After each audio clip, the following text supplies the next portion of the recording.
La verdad es que me sorprende el silencio de un grupo tan numeroso durante la práctica, porque es bastante habitual pues toser, bueno, ciertas incidencias que resultan así como bastante habituales en la práctica de meditación en grupo. A lo mejor basta que diga esto para que se rompa el silencio, pero cuando no se busca algo, cuando no se pretende, ¿no?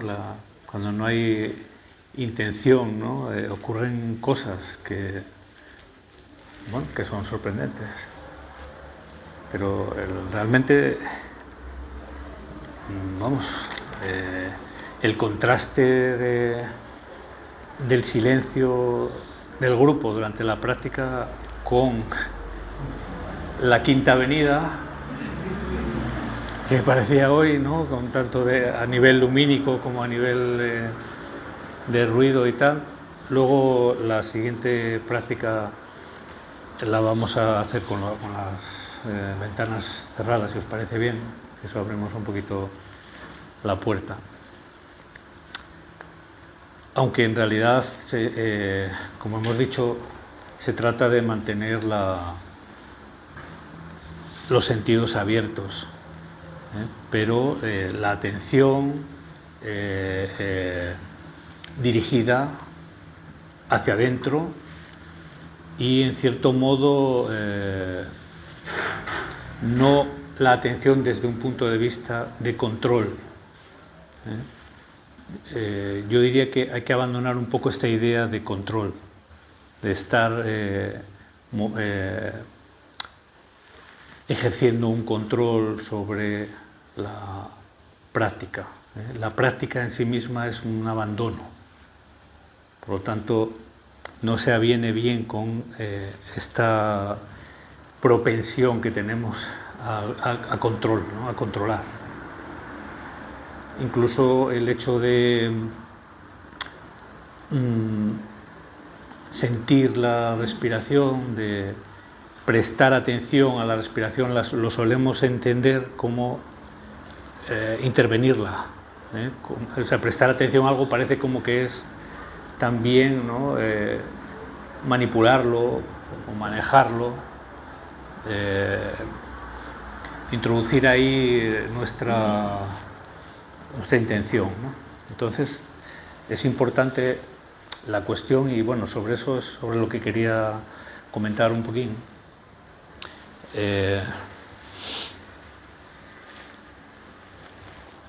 Todas las tradiciones en general apuntan a una experiencia, a una vivencia, a una presencia inefable. Digamos, hay algo en la experiencia, en el viaje humano, que no se puede formular mediante palabras o mediante conceptos. Y ese algo requiere el desarrollo de una intuición, de un silencio interior, de una disposición mental, vamos a decir así, o una disposición de la consciencia, que conduce a esa vivencia o esa experiencia, o incluso es la propia experiencia misma, ¿no? Bueno, en el taoísmo es una de estas tradiciones o una de estas formulaciones que sabéis que se desarrolló en China y que tiene mucho parentesco con el Zen, con la práctica del Zen, con la ruta o con la vía, con el camino del Zen.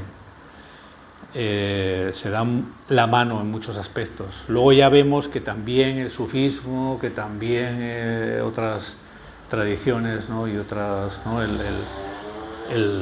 Vedanta, ¿no? El Samkhya, por un lado, el yoga, o los yoga, ¿no? Los sutras, los yoga sutras, etc. El Advaita, Vedanta, en fin, vemos que ese algo que no es posible percibir a través de los sentidos, que no es alcanzable a través de la razón, que no se puede conceptualizar, no se puede razonar, no se puede describir, no se puede entender en una palabra, requiere de un proceso, una ruta, un entrenamiento, una actitud, una madurez que permite apercibirse de ello, y con ello permite una realización, ¿no? De la más alta categoría, podríamos decir así, ¿no? que se puede esperar de una vida humana, más allá de que, pues, en fin, ¿no? te den el premio Príncipe de Asturias o el premio Cervantes de no sé qué, o que tus nietos te reconozcan como la abuela o el abuelo del año, ¿no? Es decir, en cuanto a la madurez, al desarrollo de la completud, ¿no? a la visión, ¿no? a la comprensión, al sentimiento de plenitud, ¿no? de tranquilidad o de paz, de acuerdo con el proceso, con la vida, con la propia vida, etc., va muy de la mano de esto que estamos, yo creo que trato de transmitiros, ¿no? Naturalmente eso no requiere ni muchísimo menos que de la meditación, ni requiere de ninguna ruta en específico. Es decir, esto es un acontecimiento o un impulso arquetípico, es decir, instintivo, natural, que se vive independientemente de que pues seas un labrador del campo o estés dedicado pues no sé, pues a la enfermería o estés no sé, pues en un salón de belleza o lo que sea, ¿no? Es decir, es independiente completamente del hacer, ¿no? Y del discurso filosófico, etc. Bueno, dicho esto, esta tradición a la que me estaba refiriendo, el taoísmo, pues para las personas que meditamos o que estamos en tomar distancia o autodistanciarnos del discurso mental, ¿no? del juicio, de la mente que discrimina, ¿no? y que le pone etiqueta a todo y que nombra las cosas. Ya sabéis que cuando nombramos algo dejamos de verlo. En el momento en que algo queda nombrado, de alguna manera la percepción ¿no? la percepción que tenemos de ese algo queda contaminada, queda congelada. Es como si el hecho de nombrarlo, de describirlo o de conceptualizarlo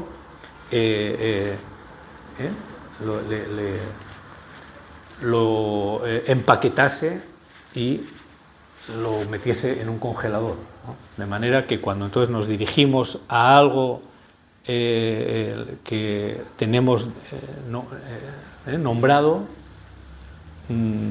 normalmente no lo vemos. Vemos digamos lo que todas las connotaciones que conlleva el hecho de nombrarlo. Hemos podido nombrarlo nosotros, como a veces que le ponemos nombre a algo que nos inventamos ese nombre, o por lo menos yo, me imagino que vosotros también, pero luego hay infinidad de nombres y de designaciones y de conceptos que nos vienen, que nos son transmitidos, ¿no? Que es lo que llamamos el conocimiento, pero que de conocimiento, o sea, es decir, es conocimiento, pero no es el conocimiento del que hablamos en el proceso meditativo o en aquello que tiene que ver con la visión, ¿no? La visión no es conocimiento, ¿no? La visión es, digamos, la capacidad para conocer, pero no es un conocimiento ya empaquetado. Eso no es conocimiento, eso es digamos, un objeto, un objeto mental, pero es un objeto, ¿no? Bueno, sin irme muy para allá con todo esto, entonces, en la tradición taoísta hay, bueno, básicamente hay dos grandes referencias, que son la de Lao Tse, ¿no? Que también se lo denomina Lao Tzu, bueno, se lo puede nombrar de diferentes maneras, y Zhuangzi, ¿eh? Bueno, son dos nombres chinos, tampoco nos vamos a complicar con ello, ¿no? Lao Tse parece, bueno, que era un tipo, ¿no? Cuando se le conoce o cuando se empieza a tener referencias de él, parece que es un señor ya mayor, ¿no? Un anciano, digamos, bastante poco amigo de los asuntos sociales y de la política y de los asuntos ¿no? ¿no? Entonces, una persona que vivía así como más bien retirada. También hay dudas si realmente existió o no existió, si se refería, bueno, etcétera. Bien, no voy a entrar en esta cuestión. Entonces, este Lao Tse parece que es el autor del Tao Te Ching, que es un libro, uno de los grandes libros, ¿no?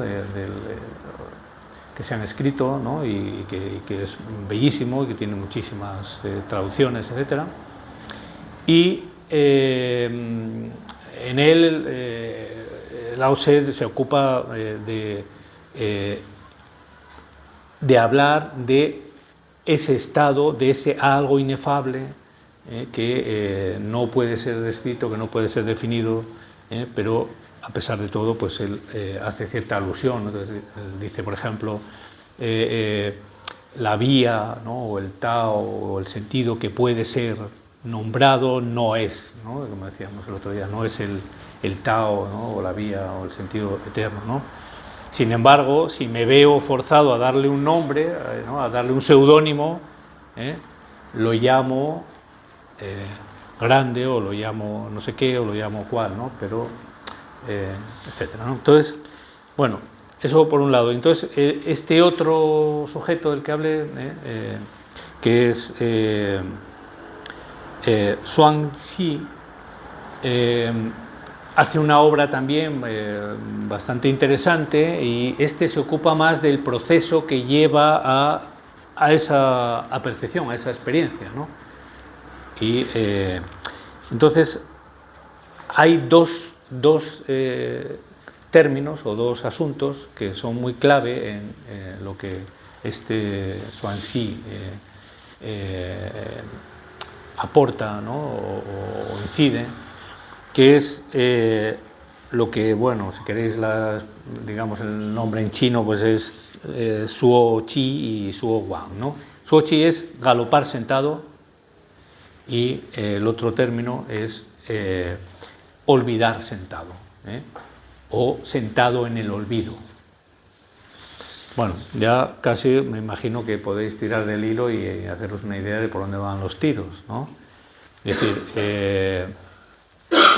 el galopar sentado, o el sentado, ir al galope, es el estado mental habitual, ¿no? Ordinario, es decir, es la mente que se ocupa constantemente de una impresión tras otra y reacciona, ¿no?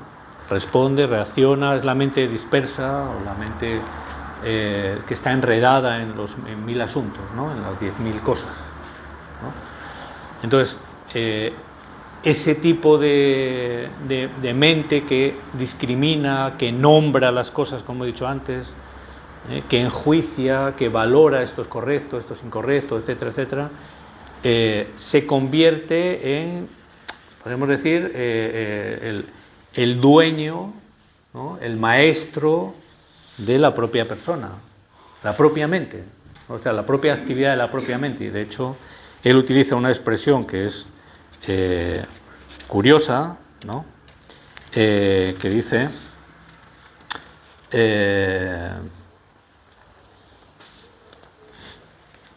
tomar la mente por maestro, ¿no? O sea, esa situación que, ¿no? que el estado habitual de la mente, ¿no? Es, como él lo describe, tomar la mente por maestro, ¿no? Y luego también, en un sentido intelectual, es la mente acabada. Entonces el intelecto entonces ya es un paso más allá, entonces ya conceptualiza de una manera más rígida todavía, ¿no? Más acabada, más terminada, más cincelado, y ahí podemos decir así, la persona es dirigida o comandada desde ahí, ¿no? Esto es también desde este punto de vista y en este contexto del que estamos hablando, lo que muchas veces se describe como ego, ¿no? El ego es la propia actividad de la mente cuando la mente funciona así, no es nada en particular, es decir, es una manera de funcionar, vamos a decir así, ¿no? No es que la mente sea algo malo en sí mismo, ¿no?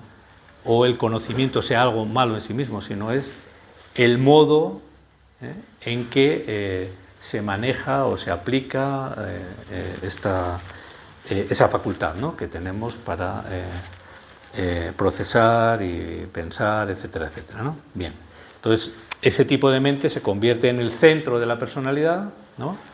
Y entonces una persona se caracteriza por su manera de pensar, su manera de razonar, su manera de, o sea, sus valores, ¿no?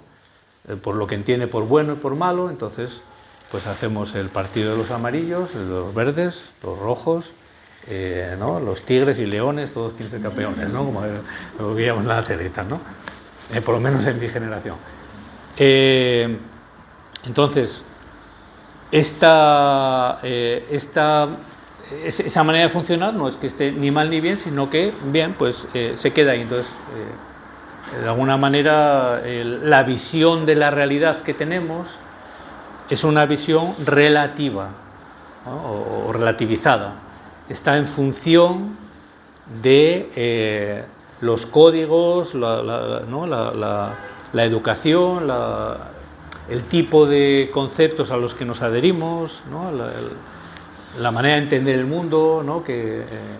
En la que desembocamos, pues por los roces que tenemos con unos y con otros, los libros que leemos, las personas con las que nos instruimos, yo qué sé, las conferencias a las que vamos y la universidad donde nos enlibramos, ¿no? Vale, entonces para esta manera, para esta mente, la realidad es mi manera de entender el mundo, ¿no? O sea, o la manera de entender esto es, esto no es, ¿no?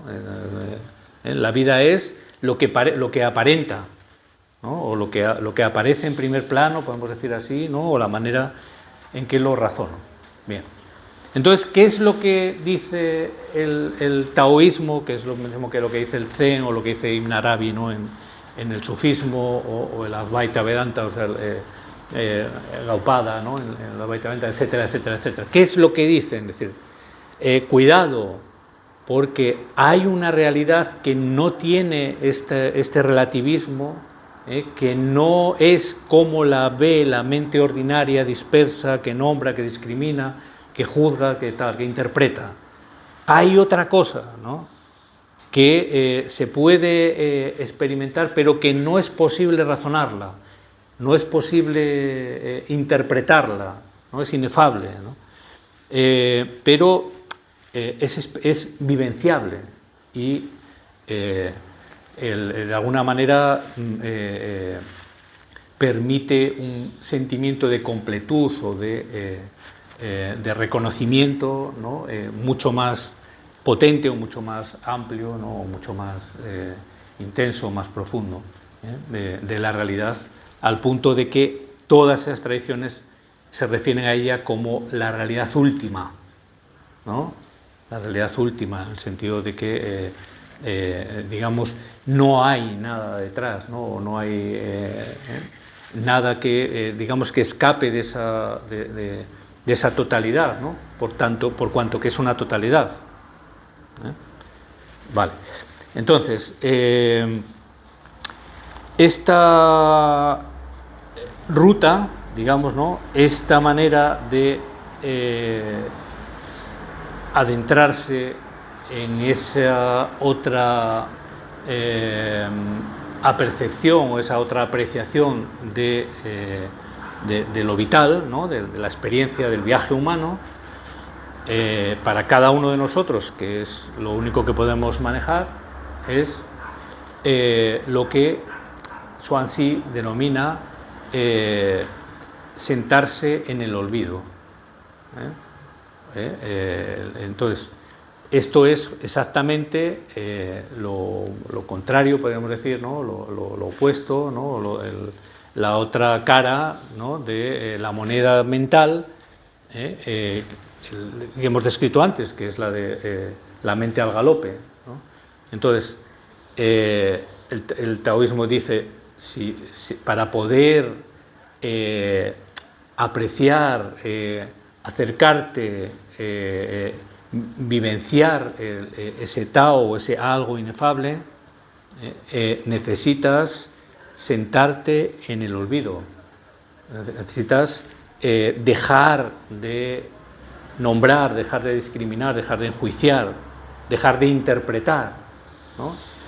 Y eso es lo que conecta con la práctica, y por eso vamos, lo traigo aquí, ¿no? Para hacer aquí una conferencia formal, ¿no? Sino que justamente de lo que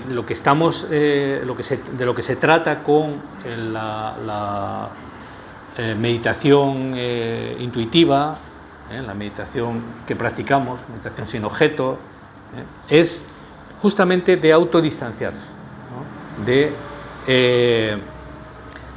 estar con uno mismo, con esa totalidad, sin interpretar, ¿no?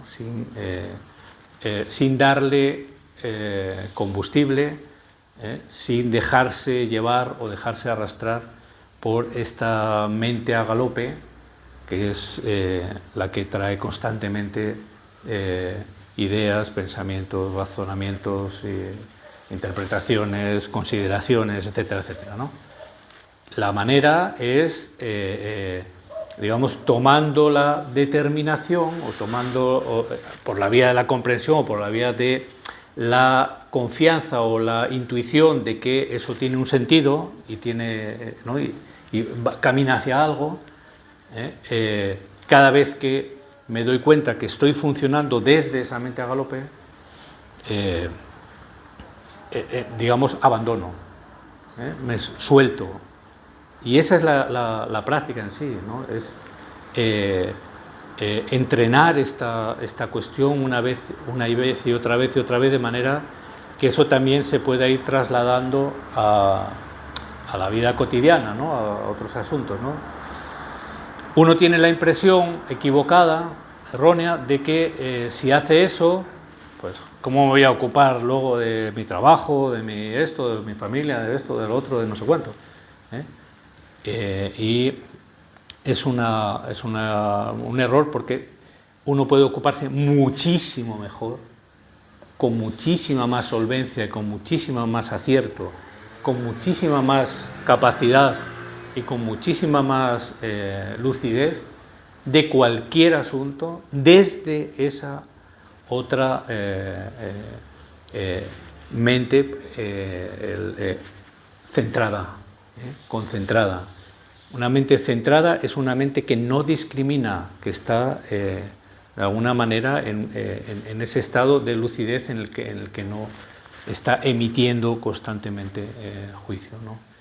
Y ese es el fundamento o la razón de ser, o una de las razones de ser, que podemos quizás reflexionarlo desde muchos frentes, de un tipo de práctica como la que se ejercita en el Zen, ¿no? el Zazen, ¿no? Pero sin necesidad de tener que agarrarse a que es la práctica del Zen, porque estamos otra vez en la cuestión, lo que he querido decir antes, ¿no? La cuestión de los nombres. En el momento en que yo nombro, quedo atrapado ahí. Y de lo que se trata justamente es de liberarse de todo ese mundo conceptual y todo ese mundo paralelo que está interponiéndose entre la realidad desnuda y esta otra realidad, que es la que está tratando de percibir y de percibirse, ¿no? A sí misma, que es la realidad que somos. ¿De acuerdo? Entonces, bueno, es un poquitín lo que quería, de lo que quería hablar hoy, ¿vale?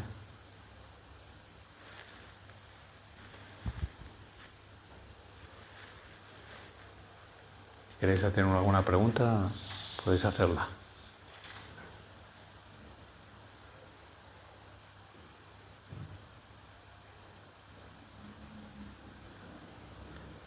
Vale.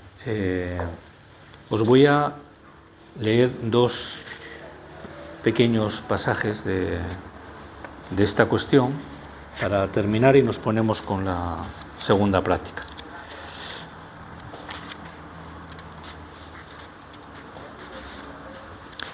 Ese estadio, no nos quedemos con los nombres, por lo que acabo de decir, ¿no? Pero ese estadio al que se dirige, digamos, la cosmovisión taoísta en este caso,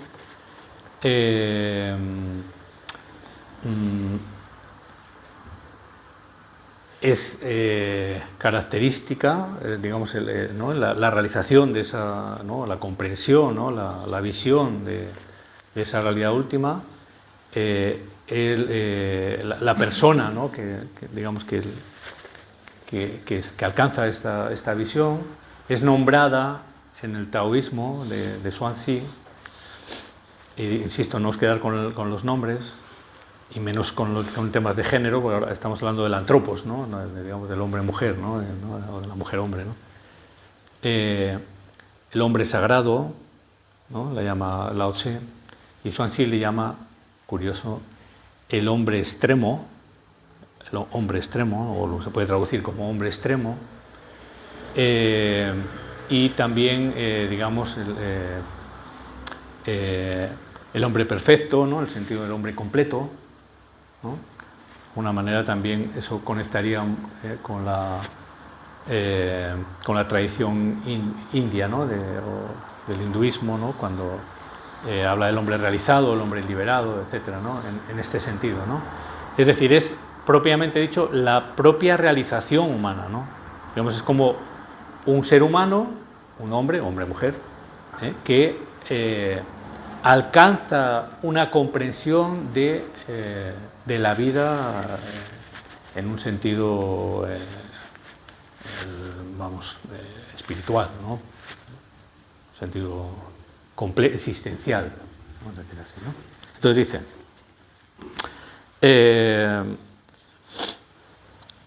por ello el hombre sagrado se concentra en el vientre, o sea, se esfuerza en desarrollar su núcleo interno de existencia y no presta atención al ojo, o sea, no obedece los dictados de sus sentidos.